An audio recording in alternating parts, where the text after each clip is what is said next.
వేల్పులలోని సముడెవడు పరిశుద్ధ మహనీయుడా అద్భుతమైన పూజుడా నీ వంటి వాడెవడు యెహోవాను గానము చేసేదా.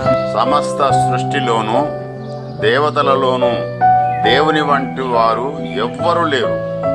ఆయన అత్యంత పరిశుద్ధుడు, అద్భుతాలు చేసేవాడు, అందరి చేత పూజింపబడేవాడు. ఆయనే మనకు ఆలోచన చెప్పే తండ్రి, మన మనస్సుకు శాంతిని ఇచ్చే అధిపతి.